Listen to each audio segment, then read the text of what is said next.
Welcome to my channel. I'm going to have a little Angora chat here about sometimes the halo you get is about technique, not about the rabbit. Clear that up because sometimes it's really a misunderstood thing. I have 3 examples here of Angora projects I've made. This one right here is a 100% Angora crochet scarf. I have wore this like one time and it is just fuzzed out, completely haloed out, and I think every time I look at it, it blooms a little bit more. And now I've got this woven scarf that some of this yarn is silken Angora and some of it's pure Angora. The warp is merino silk, and then the weft is either silk Angora or pure Angora, and this is the pure Angora right here. I have wore this scarf a lot, and some of these Angora yarns are like 10 years old, and because this was a project done with a lot of leftover skeins, leftover parts of skeins, and I just put it on my loom and just started making an extra long scarf that I could just wrap and wrap and wrap, with all these different pieces of Angora blends and Angora yarns.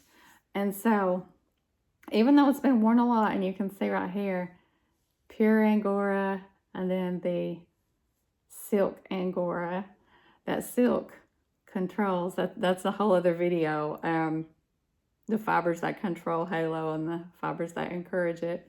So you can see like this is being brand new and only worn one time compared to this I've worn so much. It's kind of staying on this surface right here because the warp has kind of locked it in. And so yeah, it's blooming and haloing. The crochet creates abrasion.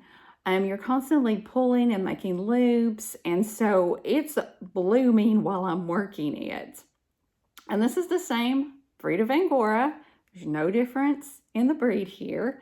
So you can see the difference in the surface fuzz and then this really, really bloomed out crochet. That trips people up a little bit. They think that it's about the breed, and it's not always about the breed. Honestly, I have found it's not about the breed at all. I have used French, English, giant, satin, and mostly German. And German halos out just as well as anything else. I find that my technique has a lot to do with how that halo blooms out. Now this I just took off the loom. I've not worn it yet. And you can see, this is 100% Angora weft. The warp is cotton and it has locked it down, and you can see there's just very, very little surface going on here. Now as I wear this, it will halo out, and it is super, super soft, and it will halo out, but it will stay more on the surface instead of just blooming out like this right here, which is what I wanted. See, and that's the thing. Neither one of these things is a bad thing. Having a huge fuzzy halo compared to a more controlled surface halo, both of these things are good. What matters is what was your intention with the garment you were making, which is why I always like to think of my garment first, and then I work backwards, because I have the image of the garment in my head. And if that image is not this, then I don't want to use 100% Angora and crochet it. I'm going to use something that's going to control that halo a little bit better. And even if I did crochet it, I'm probably going to blend it with something that's going to help control the halo. And again, it's not about the breed. It's about how I am using the yarn and my skill with that fiber. Angora behaves very differently than wool. It can behave in very different ways depending on your technique to get the garment you want and if you blended it or not. and that's a whole other video. I just wanted to show that really quick because, I see these silly conversations all the time when people arguing about, well, this is the rabbit that gives more halo, or that's the fiber that's the softest. Because I had my rabbits micron tested, and my Germans, there's a range in them, but many of my Germans micron count was as low as in English. So every time I hear people, just repeat that, well, the English is the softest, it's like, a lot of my German bugs micron count was 13, which is what my English were. So that's not true. That's just regurgitation. They've heard it somewhere, so they're repeating it. Not true at all. The same is true for the halo rumors. It's more than that. It's what you're doing with the fiber, what you're blending it with, the technique you're using. I hope this helps clear some of that up. And when you're planning a project, I hope it makes you think, how do I want this to look?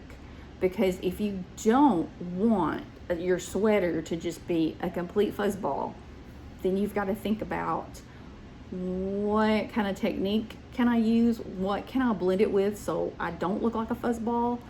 Not that there's anything wrong with a fuzzball, but sometimes you might not want your sweater to look like that.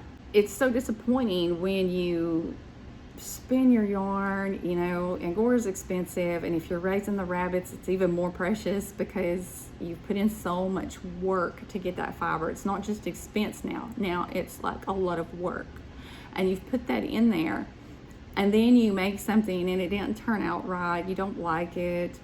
And especially with crochet and knitting, when you try to unravel it, and that abrasion where you've been working it, where you've been handling it, it doesn't want to unravel very nicely. It'll get caught up in its own little halo hairs, and it can be very hard to unravel. So you want to really plan your Angora projects, and you'll be much happier if you do. And the same with weaving. If you want something that is going to continuously bloom out really quickly, weaving may not be what you want to do with your Angora. And it's very hard to unweave some things. So I just really want people to be aware of that. I don't like it when people are disappointed with their Angora fiber or their Angora yarn, especially if they've bought it from me. I don't want anybody to be disappointed. So anyway, that was just a little video about why your technique matters if you're looking for that halo, big bloom effect, or if you're looking for something a little bit more controlled. So if you love all things Angora, please subscribe to my channel. Go to my website, sign up for my email list. I hope you're doing something creative today. Y'all have a good one.